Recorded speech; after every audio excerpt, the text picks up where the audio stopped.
Francine et Jean-Michel Jamard, bonjour. Vous nous venez de Champagne, plus exactement des Coteaux Sud d'Épernay, où vous fabriquez, bien entendu, du champagne. On est exactement à Saint-Martin-d'Ablois et on fabrique le champagne depuis déjà pas mal d'années, puisque c'est mon grand-père qui a fondé la maison. Dans les années 1934.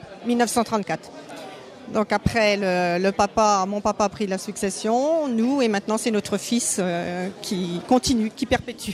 C'est une histoire de génération. Quels sont les différents champagnes que vous fabriquez dans votre domaine, le domaine Jamard ? Alors on a plusieurs catégories, c'est-à-dire que chez nous, on a essentiellement le meunier et le chardonnay. À partir de là, on fait de l'assemblage 80% en meunier, 20% chardonnay, qui est la base de notre réserve. On a 2 blancs de blanc, dont un qui s'appelle la cuvée Volupté, entre autres. Volupté, c'est un programme. Voilà, oui, tout à fait. Et une autre bouteille qui est assez représentative des Coteaux Sud d'Épernay, puisqu'elle est à base de chardonnay pour 50% et de meunier pour 50% également. Il n'y a que 2 cépages que vous utilisez ? Non, on en a 3. Donc le pinot noir, le meunier et le chardonnay. Mais notre terroir est essentiellement planté donc, en meunier et en chardonnay, ce qui fait que la production est essentiellement sur ces 2 cépages. Alors Jean-Michel Jamard, on a parlé un peu de votre domaine à Épernay, en Champagne. Dites-nous en quelques mots, quelles sont les principales étapes de la fabrication d'un champagne ? Tout le monde en parle, tout le monde en boit, en France comme dans le monde entier. Tout le monde pense à Dom Pérignon, mais en fait, quelles sont les principales étapes ? La première étape, forcément, c'est la vendange.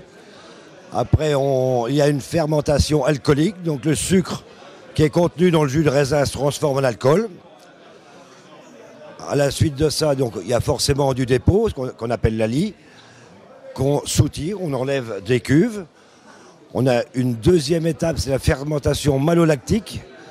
Comme dans un vin traditionnel. Dans un vin traditionnel, qui fait aussi encore du dépôt. Et on soutire de nouveau les cuves. Après, on filtre. Et le vin, et on a un vin blanc sec. Alors, le vin blanc sec, on le met dans des bouteilles, il est en bouteille, on les allonge. Mais avant la mise en bouteille, il y a une autre opération. On ajoute du sucre. 24 grammes de sucre par litre pour que dans la bouteille se produise une deuxième fermentation qui donne véritablement le champagne. Donc le sucre se transforme en gaz carbonique et un peu en degrés. C'est la fermentation. C'est la champagnisation.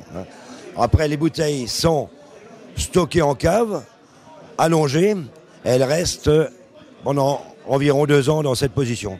Alors, donc les bouteilles sont allongées, si on peut dire, pendant 18 mois, 24 mois, 2 ans à peu près. Et ensuite, que se passe-t-il ? Eh bien, disons que la deuxième fermentation a produit encore du dépôt dans la bouteille, ce qui fait qu'on est obligé de faire descendre ce dépôt sur la capsule. Donc, c'est-à-dire que les bouteilles sont à l'envers. Donc, on doit les tourner. Donc, c'est le tournage. Et après, une fois que le dépôt est sur la capsule, on l'appelle le dégorgement.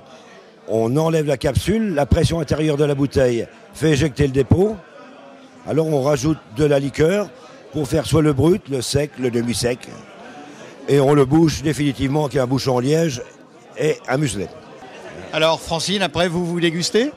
On déguste, oui, bien sûr. Et puis on déguste à différentes étapes. De toute façon, les dégustations, elles se font également avant la mise en bouteille pour pouvoir faire les assemblages, parce que ça c'est primordial aussi. On fait un petit peu comme un peintre.